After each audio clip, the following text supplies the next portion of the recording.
मैं डॉक्टर लक्ष्मी नारायण, प्रवक्ता इतिहास, राजकीय मॉडल संस्कृति वरिष्ठ माध्यमिक विद्यालय ततारपुर इस्तमुरा रेवाड़ी हरियाणा आप सभी विद्यार्थियों के सफल व सुंदर भविष्य की कामना करता हूँ। आज के अपने अध्याय का नाम है महात्मा गांधी और राष्ट्रीय आंदोलन। आज का अपना विषय है महात्मा गांधी का आरंभिक जीवन और गांधी जी के तरीके और विचार। अर्थात हम इस व्याख्यान में गांधी जी के आरंभिक जीवन के बारे में पढ़ेंगे। गांधी जी के अफ्रीका में निवास के दौरान जो क्रियाकलाप रहे, जो उन्होंने तौर तरीके सीखे और जिन तौर तरीके और विचारों का भारतीय राजनीति में उन्होंने प्रयोग किया, उन तौर तरीकों को, उन विचारों को भी इस व्याख्यान में हम जानेंगे।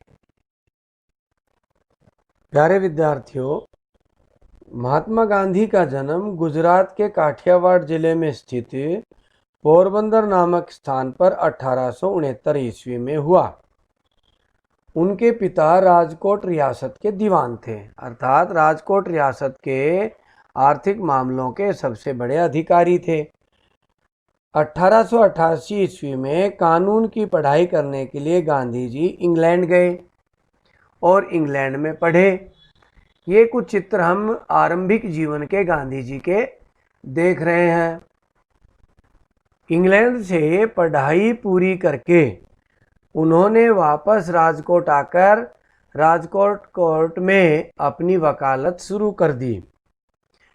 तो इस तरह हम देखते हैं विद्यार्थियों, गांधी जी के ये चित्र, इसमें कितनी अच्छी कुर्सी पर गांधी जी बैठे हुए हैं। दूसरा, ये चित्र भी उनके वकालत के समय का ही है। इस चित्र में वो गुजराती वेशभूषा में है और इस चित्र में वो एक सेठ की वेशभूषा में है। तो गांधी जी एक धनी परिवार से संबंध रखते थे और धनी और संभ्रांत परिवार से संबंध रखने के कारण ही वो इंग्लैंड तक जा पाए पढ़ाई करने और कानून में डिग्री लेकर के वापस आए। ये विद्यार्थियों, गांधी जी का जन्म स्थान देख रहे हैं हम। इस शानदार हवेली में गांधी जी का जन्म हुआ था। गांधी जी इंग्लैंड से वापस आकर के राजकोट कोर्ट में प्रैक्टिस करने लगे थे। उसी दौरान गुजरात के एक व्यापारी दादा अब्दुल्ला ने अपना कानूनी प्रतिनिधि बनाकर 1893 ईस्वी में गांधी जी को दक्षिण अफ्रीका भेजा। वहां पर गांधी जी को जातीय भेदभाव का सामना करना पड़ा। वहाँ उन्होंने देखा कि अंग्रेज भारतीयों के साथ और वहाँ के लोगों के साथ भी नस्ली भेदभाव करते हैं, रंग का भेदभाव करते हैं, उनसे घृणा करते हैं। इसलिए गांधी जी वहाँ लंबे समय तक रुके, अर्थात 22 साल के लगभग गांधी जी दक्षिण अफ्रीका में रुक गए। वहाँ रुक करके गांधी जी ने भारतीयों के साथ हो रहे दुर्व्यवहार के बारे में संघर्ष किया। वहाँ उन्होंने देखा कि भारतीयों की बड़ी दुर्दशा है, बड़ी ही असम्मानजनक स्थिति में वो रहते हैं। ऐसी स्थिति का सामना करने के लिए उन्होंने वहाँ अनेक आंदोलन चलाए। दक्षिणी अफ्रीका पहुँच कर के गांधी जी ने वहाँ कोर्ट में प्रैक्टिस शुरू की। वो अटॉर्नी बने। ये चित्र हम देख रहे हैं, लिखा हुआ है M.K. गांधी अटॉर्नी। कुछ भारतीय इनके साथ खड़े हैं। साथ में एक चित्र और है विद्यार्थियों, वहाँ गांधी जी ने वहाँ के लोगों की, दीन दुखियों की भी सेवा की। वहाँ जुल्लू और बोवर जातियों के साथ अंग्रेज़ों का युद्ध होता रहता था। तो उस युद्ध में उन जनजातियों को बड़ा आघात पहुंचता था, चोट पहुंचती थी, घायल हो जाते थे। तो वहाँ की ब्रिटिश एम्बुलेंस में उन्होंने काम किया और वहाँ के लोगों की बड़ी सेवा वहाँ की। और गांधी जी को वहाँ की सेवाओं के बदले में जुल्लू वार मेडल और बोवर वार मेडल भी मिले थे, जो अंग्रेज़ों द्वारा उन्हें दिए गए थे। गांधी जी ने वहाँ जाकर अपनी प्रैक्टिस शुरू की और एक दिन वो भारतीय वेशभूषा में पगड़ी लगा करके डरबन कोर्ट में पहुँच गए। जज ने उन्हें वहाँ पगड़ी उतारने का आदेश दिया, जिसे गांधी जी ने अपना अपमान समझा और गांधी जी बड़े घायल हुए इस तरह के व्यवहार को देख करके, और उन्होंने कुछ करने की ठानी।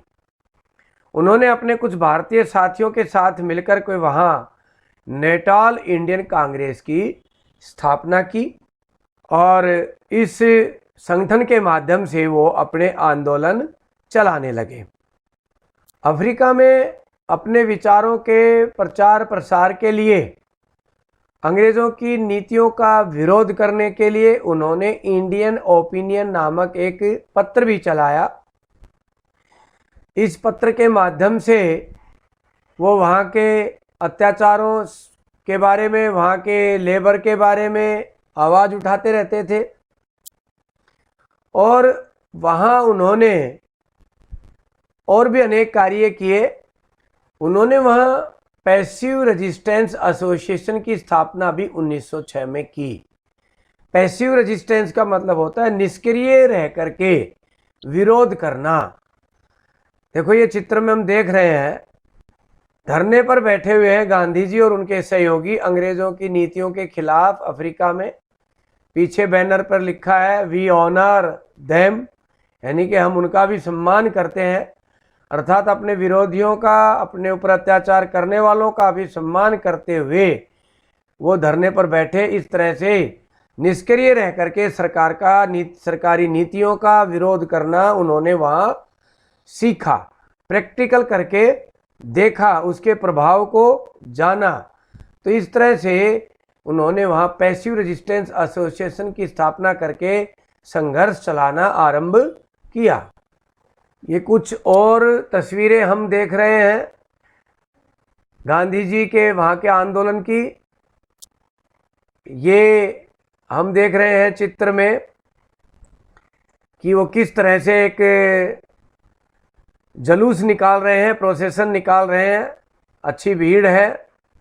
दूसरे चित्र में वो एक धरने पर बैठे हुए हैं शांतिपूर्वक अपने साथियों के साथ, और इस तरह वो पैसिव विरोध का प्रयोग करना सीख रहे थे, अहिंसक तरीकों का प्रयोग करना सीख रहे थे। अहिंसा में और सत्याग्रह में क्या ताकत होती है ये यहाँ पर व्यवहारिक रूप से जान रहे थे।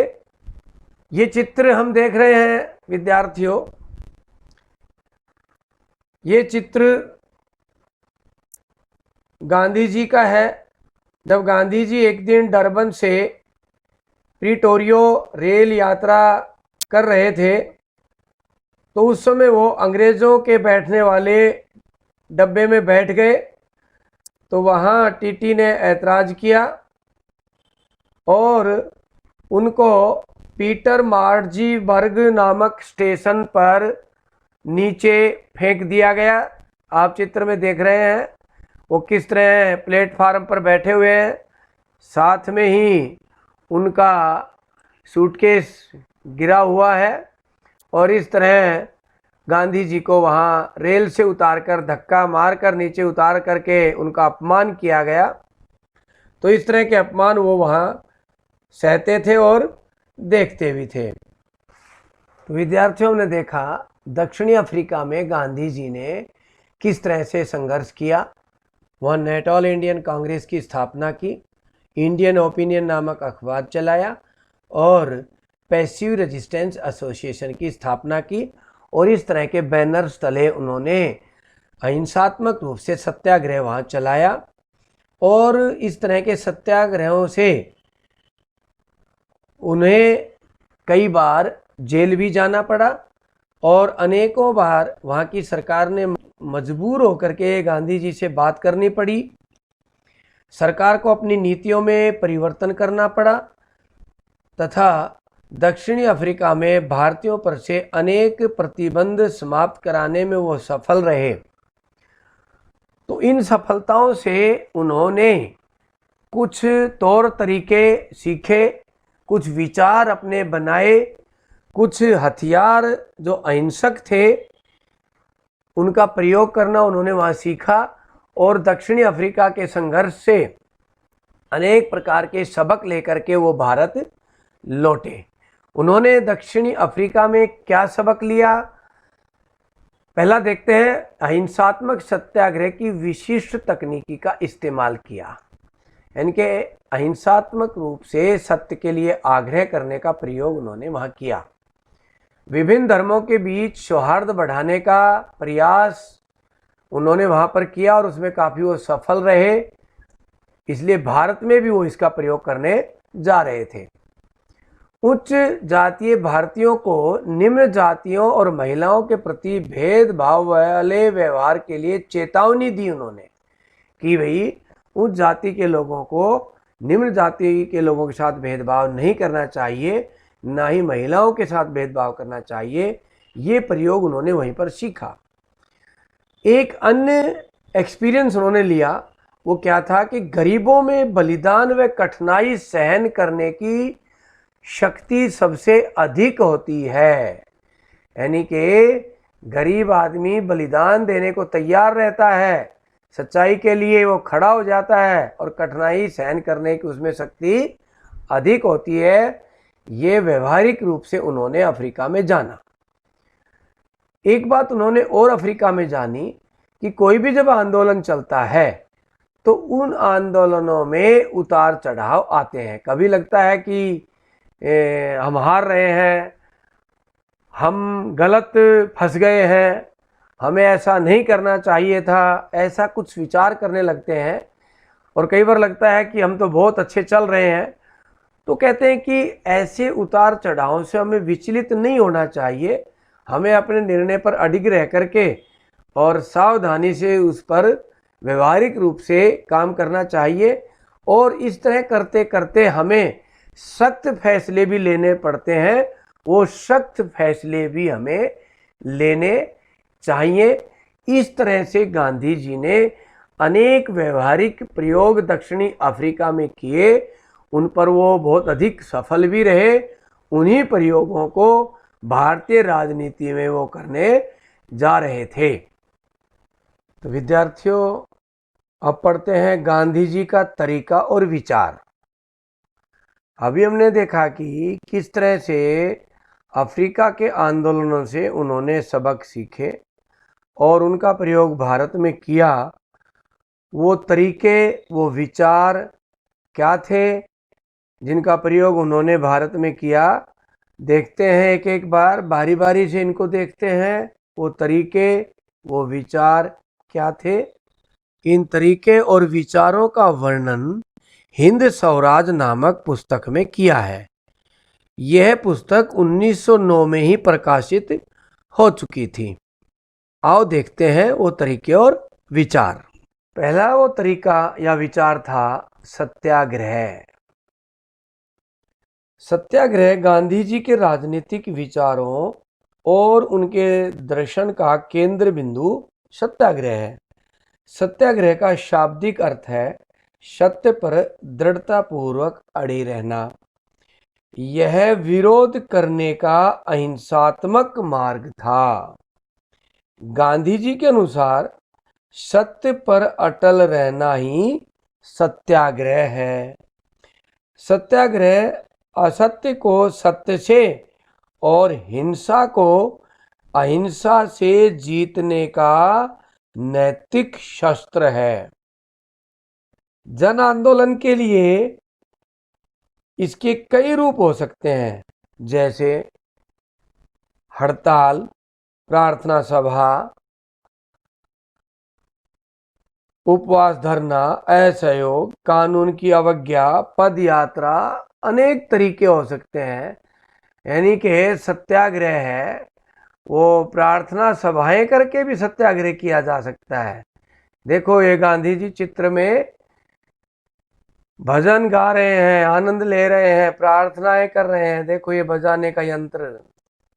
ऐसे ही सरकार का असहयोग करेंगे, किसी काम में उनकी सहायता नहीं करेंगे, कानून की अवज्ञा करेंगे, सरकारी कानूनों को नहीं मानेंगे, परंतु हिंसा भी नहीं करेंगे, यह जरूरी था। इसी तरह सत्याग्रह का एक तरीका पद यात्रा भी थी। गांधी जी पद यात्राएं करते थे। पद यात्रा करने से एक फायदा यह भी था कि उनके जो आंदोलन थे वो जन आंदोलन बन जाते थे, जनता उनके साथ जुड़ती थी। गांव गांव के लोग उनके साथ कुछ दूरी के लिए जरूर जुड़ते थे, कुछ किलोमीटरों तक उसके साथ चलते थे, फिर अगले गांव वाले जुड़ जाते थे। इस तरह से वो लंबी लंबी पदयात्राएं करते थे। पदयात्राएं करने से उनका आंदोलन जन जन तक पहुंचा, आम अनपढ़ गरीब बेसहारा लोगों तक भी पहुंचा, मजदूरों तक और किसानों तक भी पहुंचा। इस तरह से पदयात्राएं करने से जो उनका सत्याग्रह का शस्त्र था वो आम जन तक पहुंचा। हड़ताल करना यह भी सत्याग्रह का उनका एक बड़ा हथियार था। सरकार के खिलाफ, सरकार के साथ कुछ मांगे मनवाने के लिए अनेकों बार उन्होंने हड़तालों का भी आयोजन किया और उनमें इकट्ठे होकर के लोग बैठते थे। किसानों की मांग हुई तो किसानों ने हड़तालें की, मजदूरों की मांग रखी गई तो मजदूरों के साथ हड़ताल पर बैठे और उनकी मांगें मनवाते थे अहिंसक तरीके से। तो हड़ताल भी एक सत्याग्रह का अहिंसक तरीका है। सत्याग्रह का एक तरीका और भी था उनके पास, उपवास व धरना। अर्थात खाना पीना छोड़ देते थे, उपवास पर बैठ जाते थे, सरकार से अपनी मांगों का दबाव बनाने के लिए धरना देकर के उपवास करते थे और उनके साथी सहयोगी नेता भी उनके साथ आ बैठते थे और कई कई दिन तक उनका उपवास चलता था। सरकार आखिर में झुकती थी और उनकी बातों को सुनना पड़ता था। तो उपवास और धरना यह भी उनका सत्याग्रह का एक हथियार था। तो इस तरह हमने देखे सत्याग्रह में उन्होंने हड़ताल करना, प्रार्थना सभाएं करना, उपवास, धरना, असहयोग करना सरकार को, कानूनों की अवज्ञा करना, इस तरह से पद यात्राएं निकालना, ये उनके सत्याग्रह के हथियार थे, अहिंसक हथियार थे। दूसरा उनका तरीका और विचार था अहिंसा। सत्याग्रह दो प्रमुख सिद्धांतों पर टिका था, सत्य और अहिंसा। इसलिए गांधी जी ने संघर्ष में सत्य के साथ साथ अहिंसा और अहिंसात्मक तरीकों पर बल दिया।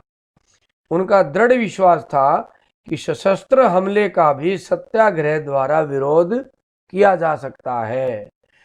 अहिंसा की अद्भुत शक्ति में उनका पूरा विश्वास था। वे अहिंसा को वीरता, दृढ़ता और निडरता का प्रतीक मानते थे, कमजोरी का प्रतीक नहीं मानते थे कि अहिंसा है वो कमजोरों का शस्त्र है। अहिंसा वीर और बहादुर लोगों का शस्त्र वो मानते थे। गांधी जी का अगला तरीका और विचार था लोक शक्ति में विश्वास।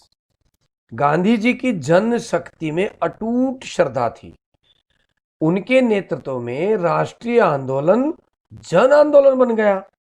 वस्तुतः दक्षिणी अफ्रीका में संघर्ष ने गांधी जी को जनशक्ति में विश्वास करना सिखाया। उन्हें वहां पर गरीब मजदूरों का नेतृत्व करने का मौका मिला। वे उन लोगों की बलिदान करने की क्षमता व साहस को देखकर अचंभित हुए। दक्षिणी अफ्रीका के संघर्ष के संदर्भ में उन्होंने लिखा कि वे श्रद्धा से कार्य करते थे तथा उसके बदले में कभी भी वह कोई भी इनाम पाने की अपेक्षा नहीं करते थे। उन मजदूरों ने, उन गरीब लोगों ने ही मुझे प्रेरणा दी। उन्होंने अपने बलिदान, श्रद्धा, महान ईश्वर में गहरी आस्था से वह करने योग्य बनाया जो मैं कर सका। गांधी जी का विश्वास था कि अफ्रीका जैसा आंदोलन जनता की शक्ति के सहारे भारत में भी आयोजित किए जा सकते हैं। उन्होंने ऐसा ही किया। यह अति महत्वपूर्ण बात थी कि उन्होंने गरीब और अनपढ़ लोगों को सत्याग्रह और अहिंसा का पाठ पढ़ाया और अंग्रेजों के खिलाफ आंदोलन चलाया।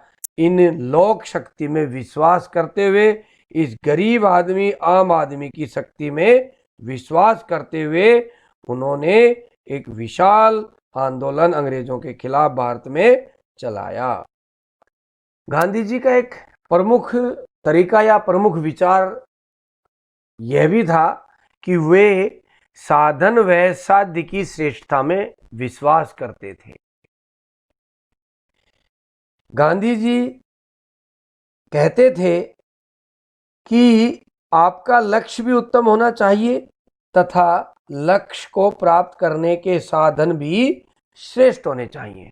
जैसे विद्यार्थियों, आपका लक्ष्य है 12वीं कक्षा में अच्छे अंक प्राप्त करना, परंतु अच्छे अंक प्राप्त करने के लिए, यानी कि अच्छे अंक प्राप्त करना आपका साध्य हो गया, साध्य कहते हैं लक्ष्य को, परंतु अपने लक्ष्य को प्राप्त करने के लिए, अपने साध्य को प्राप्त करने के लिए आप अच्छे साधनों का प्रयोग करेंगे, पुस्तकें पढ़ना, मेहनत करना, इससे अच्छे अंक प्राप्त करेंगे या नकल करके प्राप्त करेंगे। यदि आप नकल करके अंक प्राप्त करेंगे तो आपका साधन उचित नहीं है। इसलिए अच्छे अंक प्राप्त करने के लिए आपको मेहनत करनी होगी, अच्छी पुस्तकें पढ़नी होंगी, तो वो आपका अच्छा साधन हुआ और आपका साध्य हुआ अच्छे अंक प्राप्त करना। ऐसे ही गांधी जी कहते थे, देश में स्वराज्य की स्थापना ही उनका साध्य है, अर्थात लक्ष्य है, और इस पवित्र लक्ष्य की प्राप्ति को वह सत्य और अहिंसा के मार्ग पर चलकर प्राप्त करना चाहते हैं। उनके तरीकों में असत्य, हिंसा या छल कपट का कोई स्थान नहीं था।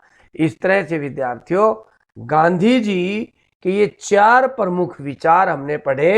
एक बार दोहराता हूं, सत्याग्रह, अहिंसा, लोक शक्ति में विश्वास, साधन और साध्य की श्रेष्ठता में विश्वास। इन 4 सिद्धांतों पर वो भारतीय राजनीति में आए और राष्ट्रीय आंदोलन को मजबूती प्रदान की। अब विद्यार्थियों पढ़ते हैं गांधी जी का भारतीय राजनीति में प्रवेश, भारत के राष्ट्रीय आंदोलन में प्रवेश। विद्यार्थियों, हमने अभी पढ़ा पीछे कि 2 दशक तक वो अफ्रीका में रहे। 1893 में वो अफ्रीका गए थे और जनवरी 1915 में वो भारत लौटे।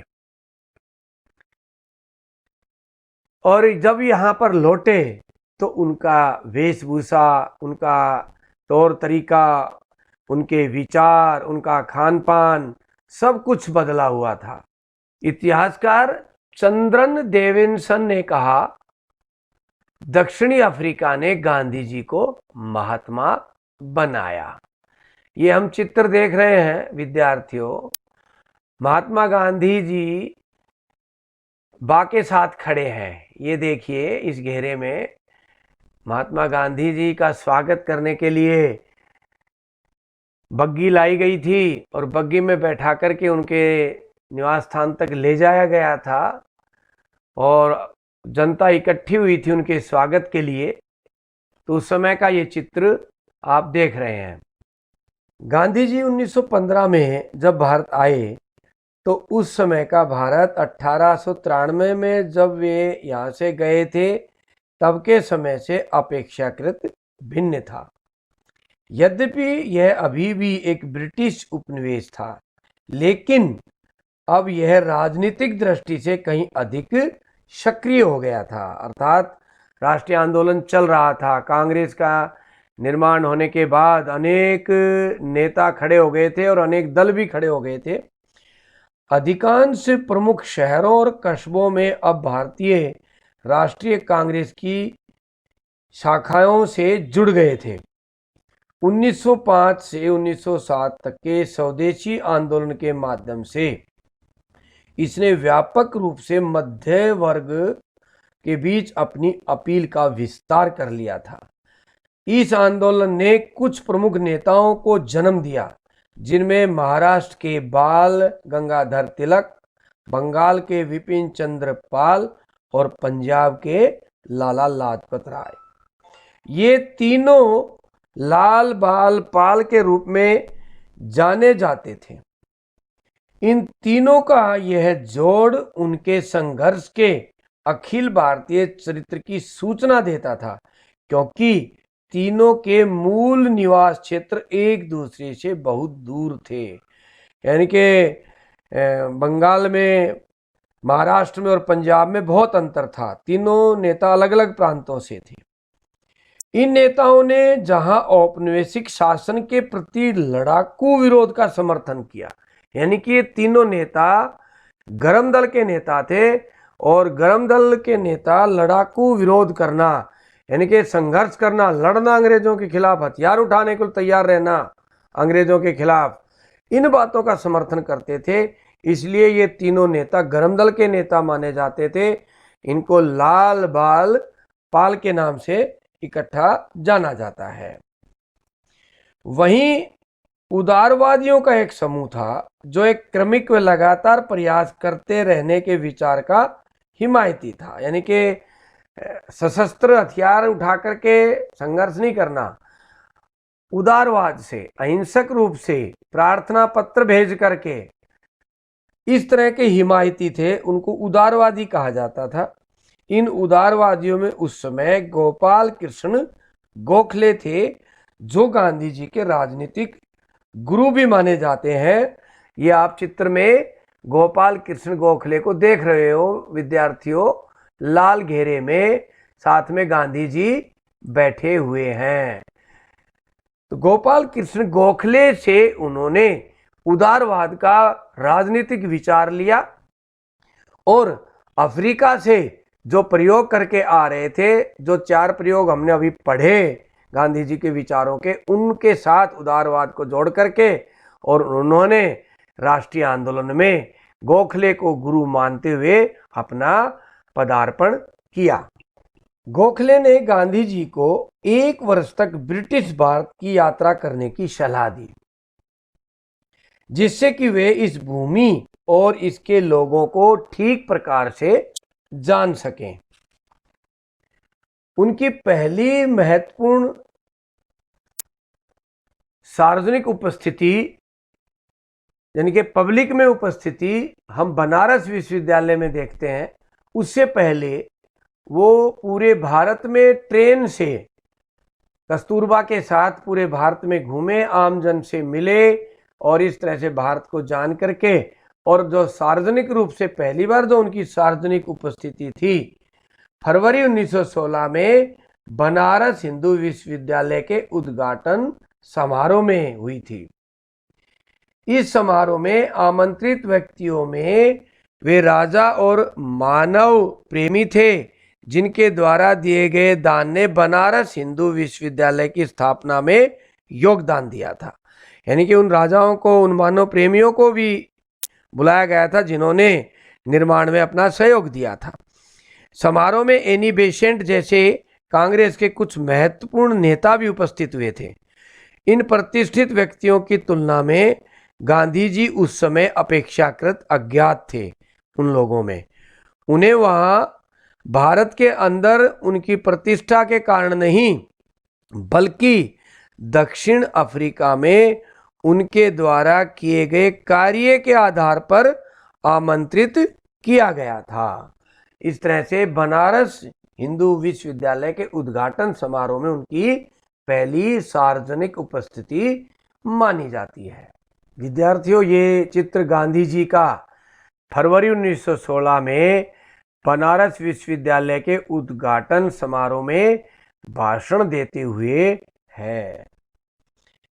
जब गांधी जी के बोलने की बारी आई, तो उन्होंने मजदूर गरीबों की ओर ध्यान न देने के कारण भारतीय विशिष्ट वर्ग को आड़े हाथों लिया।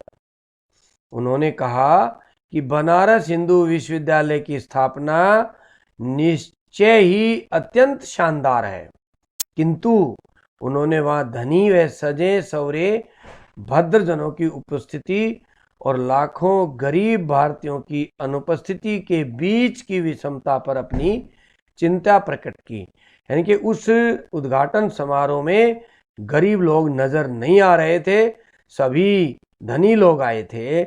इस पर उन्होंने अपनी चिंता प्रकट की। गांधी जी ने विशेष सुविधा प्राप्त आमंत्रितों से कहा कि भारत के लिए मुक्ति तब तक संभव नहीं है जब तक कि आप अपने को इन अलंकरणों से मुक्त न कर लें और इन्हें भारत के अपने हम वतनों की भलाई में न लगा दें। वे कहते गए कि हमारे लिए स्वशासन का तब तक कोई अभिप्राय नहीं है जब तक हम किसानों से उनके श्रम का लगभग संपूर्ण लाभ स्वयं अथवा अन्य लोगों को ले लेने की अनुमति देते रहेंगे। यानी कि उनका शोषण होता रहेगा तब तक कोई लाभ नहीं है। हमारी मुक्ति केवल किसानों के माध्यम से ही हो सकती है। न तो वकील, न डॉक्टर, न ही जमींदार इसे सुरक्षित रख सकते हैं। यानी कि उन्होंने कहा कि किसानों के माध्यम से ही हमें मुक्ति मिल सकती है और वो ही उस मुक्ति को सुरक्षित रख सकते हैं। बनारस हिंदू विश्वविद्यालय की स्थापना एक उत्सव का अवसर था, क्योंकि यह भारतीय धन और भारतीय प्रयासों से संभव एक राष्ट्रवादी विश्वविद्यालय की स्थापना का द्योतक था। अर्थात पहली बार भारतीयों ने अपने स्वयं के पैसे से, बिना अंग्रेजों की सहायता से, आम जन के पैसों से, गरीब लोगों के पैसों से, मदन मोहन मालवीय जी के प्रयासों से इस विश्वविद्यालय की स्थापना हुई थी। लेकिन गांधी जी ने स्वयं को बधाई देने के अपेक्षा लोगों को उन किसानों और कामगारों की याद दिलाना चुना जो भारतीय जनसंख्या के अधिसंख्य हिस्से का निर्माण करने के बावजूद वह श्रोताओं में अनुपस्थित थे। यानी कि गांधी जी को वहाँ किसान और मजदूर नहीं दिखाई दे रहे थे, इसलिए गांधी जी आहत हो रहे थे। तो ये गांधी जी का एक तरह से आम जन से संपर्क और लगाव का विचार उभरकर पहली सभा में उनका सामने आया। तो विद्यार्थियों, बनारस विश्वविद्यालय में गांधी जी के भाषण में भारतीय राष्ट्रवाद की एक नई व्याख्या निकल कर सामने आती है, एक नया रूप उभर कर के सामने आता है। एक दृष्टि से फरवरी 1916 में बनारस में गांधी जी का भाषण मात्र वास्तविक तथ्य का ही उद्घाटन था। अर्थात भारतीय राष्ट्रवाद वकीलों, डॉक्टरों और जमींदारों जैसे विशिष्ट वर्गों द्वारा निर्मित था। अब तक जो राष्ट्रवाद था, राष्ट्रीय आंदोलन जो नेता थे वो ही दिखाई देते थे, आम जन की उसमें भागीदारी नहीं दिखाई देती थी। लेकिन दूसरी दृष्टि से देखा जाए तो यह भाषण उनकी मंशा भी जाहिर कर रहा था। यह भारतीय राष्ट्रवाद को संपूर्ण भारतीय लोगों का और अधिक अच्छे ढंग से प्रतिनिधित्व करने में सक्षम बनाने की गांधी जी की स्वयं की इच्छा की प्रथम सार्वजनिक उद्घोषणा थी। प्रथम सार्वजनिक उद्घोषणा अर्थात आम जन को उससे जोड़ा जाएगा, उनको राष्ट्रीय आंदोलन में लिया जाएगा, इसी से ही राष्ट्रीय आंदोलन मजबूत बनेगा। आम जन जब प्रतिनिधित्व करने में सक्षम होगा तभी राष्ट्रीय आंदोलन मजबूत होगा, ऐसा गांधी जी का मानना था। ऐसा उन्होंने इस भाषण में कहा। उसी वर्ष के अंतिम माह में गांधी जी को अपने नियमों को व्यवहार में लाने का अवसर भी मिला। दिसंबर 1916 में लखनऊ में कांग्रेस का वार्षिक अधिवेशन हुआ। उस अधिवेशन में बिहार में एक जगह है चंपारण, वहां से एक किसान भी आया था और उस किसान ने चंपारण के किसानों की बदतर स्थिति का वर्णन गांधी जी के सामने किया कि उनके साथ कैसा अत्याचार किया जाता है, नील उगाने के लिए कैसे उनको मजबूर किया जाता है। और इस तरह से गांधी जी पहली बार किसी आंदोलन में उतरे वो चंपारण के नील उत्पादक किसानों के साथ उतरे। तो इस तरह से गांधी जी के विचारों को हमने अपने इस व्याख्यान में सुना, गांधी जी के विचारों को जाना कि किस विचारों के साथ कैसे अफ्रीका में उन्होंने अपने विचार पल्वित और पुष्पित किए, और जब वो फलान्वित होने लगे तो उस विचार का, उन अनुभवों का भारतीय राजनीति में, भारतीय राष्ट्रीय आंदोलन में प्रयोग किया और राष्ट्रीय आंदोलन को मजबूत उन्होंने किया। इसी के साथ हमारा व्याख्यान समाप्त होता है। कुछ अभ्यास के प्रश्न इस व्याख्यान से संबंधित विद्यार्थियों आपने अपनी कॉपी में लिखने हैं। महात्मा गांधी जी ने दक्षिणी अफ्रीका के संघर्ष से क्या सबक सीखा? दूसरा प्रश्न, महात्मा गांधी जी के तरीके और विचारों का वर्णन करो। इसी के साथ आप सभी का बहुत बहुत धन्यवाद।